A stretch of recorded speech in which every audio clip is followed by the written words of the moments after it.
اعوذ باللہ من الشیطان الرجیم بسم اللہ الرحمن الرحیم السلام علیکم ورحمۃ اللہ وبرکاتہ سبحان اللہ وبحمدہ عدد خلقہ ورضا نفسہ وزنۃ عرشہ ومداد کلماتہ۔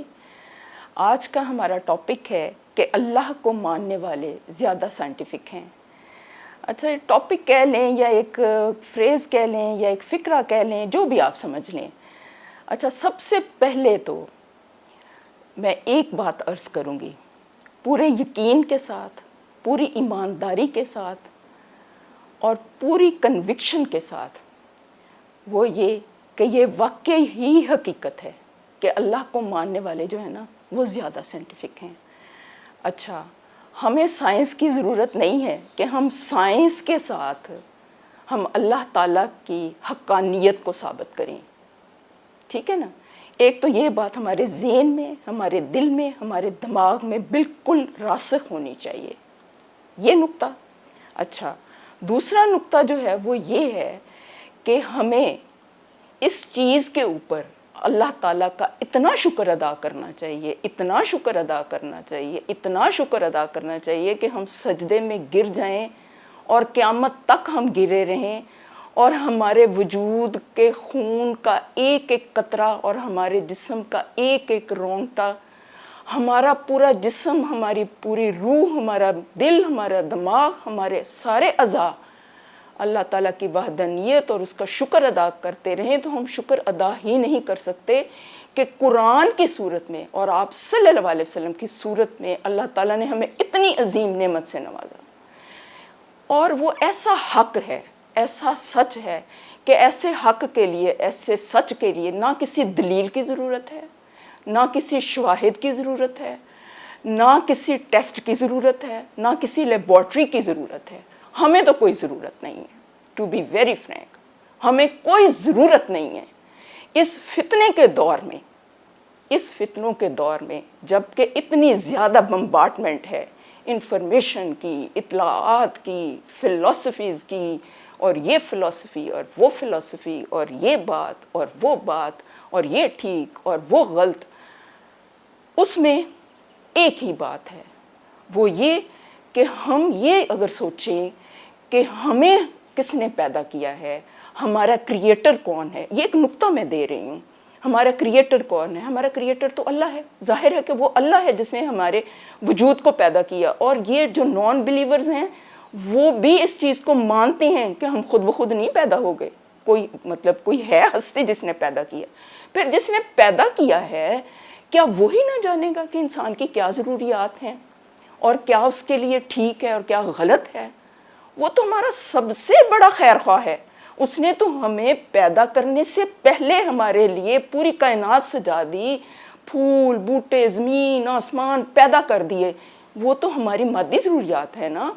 اس کے ساتھ ساتھ اللہ تعالیٰ نے ہماری روحانی ضروریات کا بھی دھیان رکھا، اور ہماری روح کی غذا کے لیے قرآن پاک نازل کر دیا، آپ صلی اللہ علیہ وسلم کو بھیج دیا، انبیاء کو بھیج دیا، رسولوں کو بھیج دیا، تاکہ ہماری روح کی بالیدگی کا بھی سامان ہوا، ہم بھٹکے نہیں۔ یہ ایک نقطہ، اس کو بھی اپنے ذہن میں رکھنا ضروری ہے، بہت وثوق کے ساتھ اور پوری کلیئرٹی کے ساتھ، کیونکہ جتنی دیر تک یقین نہ ہو، کلیئرٹی نہ ہو، انسان عمل نہیں کر سکتا۔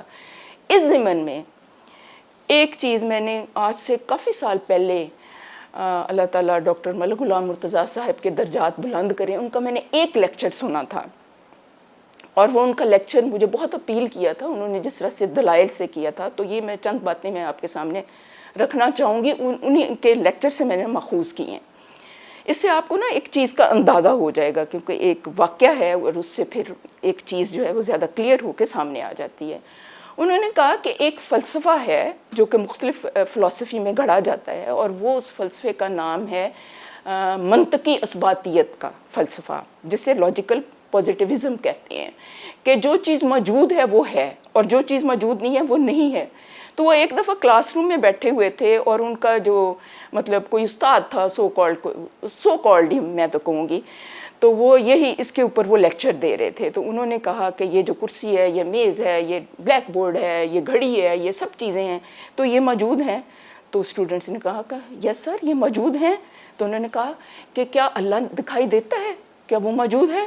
تو انہوں نے کہا کہ اللہ تو دکھائی نہیں دیتا. تو انہوں نے کہا کہ اللہ تو موجود نہیں ہے.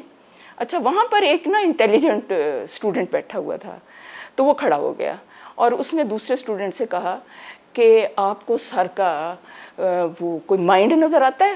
انہوں نے کہا کہ نہیں مائنڈ تو نظر نہیں آتا. انہوں نے کہا آپ کو سر کی کوئی عقل نظر آتی ہے؟ انہوں نے کہا کہ عقل تو نظر نہیں آتی. انہوں نے کہا کہ پھر سر کی عقل بھی موجود نہیں ہے, سر کا مائنڈ بھی موجود نہیں ہے. تو یہ ایک دلیل ہے کہ مطلب ہر وہ چیز جو کہ نظر آتی ہے صرف وہ کافی نہیں ہے. ہمارا تو یقین ہی ایمان بالغیب کے اوپر ہے کہ سمینا و آتانا. اور جب ہم قرآن پاک شروع کرتے ہیں نا سورۃ الفاتحہ کے بعد جو ابتدائی آیات ہیں نا سورۃ البقرہ کی, اس میں یہ مومنین کی نشانیوں میں سے یہ بھی ہے نا کہ جو غیب کے اوپر ایمان لاتے ہیں, جو آخرت کے اوپر یقین کرتے ہیں, وبالآخرۃ ہم یوقنون, کہ اس کے اوپر یقین رکھتے ہیں. تو وہ یقین ہی ہے ایسی چیز جو کہ انسان کو پھر آگے بڑھاتی ہے, اور وہ یقین ہی کی کمی ہے جس کی وجہ سے ہم دین کے اوپر آگے نہیں بڑھ پاتے. اور آج کل مختلف قسم کی یہ فلسفیز اور الہادی نظریات نے ہمیں اور ہماری آگے والی نسلوں کو کنفیوز کیا ہوا ہے. اس کے لیے سب سے زیادہ ضروری یہی ہے کہ ہم اللہ تعالیٰ کی بات کے اوپر یقین کریں, اور اللہ تعالیٰ کی بات کے اوپر یقین کرنے کے لیے وہی ایک نظریہ ہے, ایک ہی بات ہے کہ ہم اللہ تعالیٰ کے کلام کے ساتھ جڑ جائیں, کیونکہ اس میں اللہ تعالیٰ نے ساری چیزیں جو ہیں وہ کھول کھول کر بتائی ہوئی ہیں. اب دیکھیں کہ ایک مثال ہے کہ ٹھیک ہے یہ آج کل کے جو نظریات ہیں, آج کل کے دنیا کی افادیت کے لیے کچھ نظریے بنے ہوئے ہیں, افادیت کے نظریے ہیں, اس سے ضرور مطلب فائدہ لینا چاہیے, اس سے کوئی حرج نہیں ہے, دنیا کو ساتھ لے کے انسان چلتا ہے. اور دیکھیں کہ اب ایک میں بات کر رہی ہوں, ایک جسٹ ایک عام بات ہے کہ جیسے ہماری باڈی ہے, اس کے اندر جو بھی کچھ ہو رہا ہے, ہمارا دل کیسے کام کر رہا ہے, ہمارا دماغ کیسے کام کر رہا ہے, ہمارے پھیپھڑے کیسے کام کر رہے ہیں, ہم کیسے بول رہے ہیں, کیا یہ ہمیں نظر آ رہا ہے؟ نظر نہیں آ رہا نا, لیکن یہ ساری چیزیں موجود ہیں. گو کہ حواس خمسہ جو ہیں وہ ہمیں مدد دیتے ہیں ایک چیز کی رسائی تک, لیکن وہ سب کچھ نہیں ہے, اس کے آگے بھی بہت کچھ ہے, بہت کچھ ہے. پھر ایک مثال ہے, جیسے ہم ڈاکٹر کے پاس جاتے ہیں تو وہ ہمیں نسخہ لکھ کے دیتا ہے, تو کیا وہ جو نسخہ ہے ہم کہتے ہیں کہ ڈاکٹر صاحب آپ اس کو ویریفائی کریں, ہم اس پہ یقین کرتے ہیں نا. اسی طرح سے ایک بندہ اگر باہر سے گھوم کے آتا ہے, کہتا ہے میں نے امریکہ دیکھا ہے, میں نے کینیڈا دیکھا ہے, میں نے یہ دیکھا ہے, میں نے وہ دیکھا ہے, تو ہم اس کی بات کے اوپر یقین کرتے ہیں نا. تو اسی طرح اگر اللہ تعالیٰ نے جو انبیاء بھیجے, جو نبی بھیجے, اور وہ ہزاروں سالوں سے وہ ان کے آمد میں ہزاروں سالوں کا بھی فرق رہا ہے, اور وہ ہزاروں سالوں سے ایک ہی بات کہہ رہے ہیں, اور مسلسل وہی بات کر رہے ہیں, اور مسلسل وہ کہے جا رہے ہیں, تو پھر کیوں نہیں یقین کرتے؟ سارے انبیاء کی ایک ہی بات تھی نا. پھر مہر تصدیق تو آپ صلی اللہ علیہ وسلم نے اس کے اوپر ثبت کی تھی نا, آپ آخری نبی ہیں نا. تو سارے انبیاء نے کیا پیغام دیا تھا؟ اسلامی کا پیغام دیا تھا نا. وہ تو لوگ اپنے ذہنی تعصب کی وجہ سے وہاں پہ یہودی بن کے رہ گئے یا عیسائی بن کے رہ گئے, لیکن پیغام سارے انبیاء کا اسلام ہی کا تھا. تو آخر کیا وجہ ہے کہ ہم ان کی بات پہ یقین اس طرح سے نہیں کرتے, یا ہم مان لیتے ہیں لیکن ہمارے یقین میں کمی ہے, اس لیے ہمارے عمل میں تبدیلی نہیں ہے. تو عمل میں چینج کے لیے یہ جو ہے نا یقین کا ہونا, یقین کا پختہ ہونا بہت ضروری ہے. اس سے مجھے ایک واقعہ یاد آ گیا ہے. رابندر ناتھ ٹیگور نے گوتم بدھ کے بارے میں ایک واقعہ جو ہے وہ تحریر کیا تھا. تو ان کو جب یہ حق کے بارے میں ایک جستجو ہوئی نا, تو اپنا بیوی بچوں کو چھوڑ کے وہ اپنے گھر سے جب نکلنے لگے, تو ان کو من ہی من میں ایک آواز آئی کہ گوتم, تم حق کی تلاش میں, خدا کی تلاش میں, تم مجھے کو چھوڑ کے جا رہے ہو, میں تو تمہارے آس پاس ہی ہوں.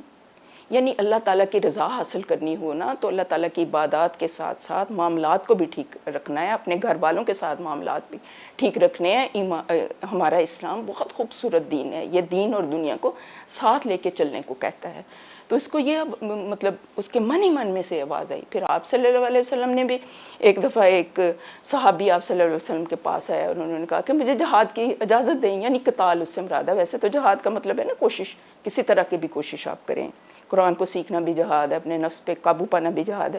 وہاں پہ جہاد سے مراد یہ تھا کہ میدان جنگ میں جا کر مطلب دشمن کے ساتھ لڑنے کی. تو آپ صلی اللہ علیہ وسلم نے یہ پھر استفسار کیا. یہ مطلب ایک حدیث کا مفہوم ہے کہ کیا تمہارے والدین زندہ ہیں؟ تو اس نے کہا کہ ہاں میرے والدین تو زندہ ہیں. تو آپ نے پھر یہ مفہوم حدیث ہے, یہ بھی استفسار کیا کہ ان کے پاس کوئی ہے ان کے لک آفٹر کرنے والا؟ تو انہوں نے کہا کہ نہیں. تو آپ نے کہا کہ آپ اپنے ماں باپ کی خدمت کرو, یہی تمہارا جہاد ہے. کہنے سے مراد یہ ہے کہ ہمارا دین مکمل ہے, اس میں انفس و آفاق کے تمام حقائق کا بیان بھی ہے اور ان کا حل بھی موجود ہے. اس میں دین اور دنیا کو ساتھ رہ کے چلنا پڑتا ہے. یہ وہی بات میں کہوں گی کہ جنہیں میں ڈھونڈتا تھا آسمانوں میں زمینوں میں, وہ نکلے میرے دل کے ظلمت خانہ دل کے مکینوں میں. وہ کہیں دور نہیں ہے, وہ ہمارے آس پاس ہی ہے, وہ ہمیں نظر نہیں آتا, لیکن نظر نہ آنے کے باوجود وہ اپنی قدرتوں میں ظاہر ہے. وہی اول ہے, وہی آخر ہے, وہی ظاہر ہے, وہی باطن ہے. ہم اپنے یقین کو پختہ کریں, کیونکہ حضور پاک صلی اللہ علیہ وسلم یہی یقین سکھاتے تھے, یہی اعتماد سکھاتے تھے, اور آپ صلی اللہ علیہ وسلم نے اس کی باقاعدہ تعلیم دی تھی. اور پھر اللہ تعالیٰ سے ہم دعائیں کریں, علم نافع سیکھیں. یہ اس طرح کے جو فلسفیز ہیں نا, ان کو ہم اس کے اوپر کٹ لگا دیں اور اللہ تعالیٰ سے دعائیں کریں کہ یا اللہ ہمیں ایسا علم دے جو فائدہ مند ہو, نفع مند ہو, جس کی وجہ سے ہم زندگی میں کوئی پازیٹیو کام کر سکیں. کہ عمل سے زندگی بنتی ہے, جنت بھی جہنم بھی, یہ خاکی اپنی فطرت میں نہ نوری ہے نہ ناری ہے. والسلام. اللہ تعالیٰ آپ سب کا حامی و ناصر ہو, اور اللہ تعالیٰ کہنے اور سننے سے زیادہ عمل کی توفیق عطا فرمائے. والسلام.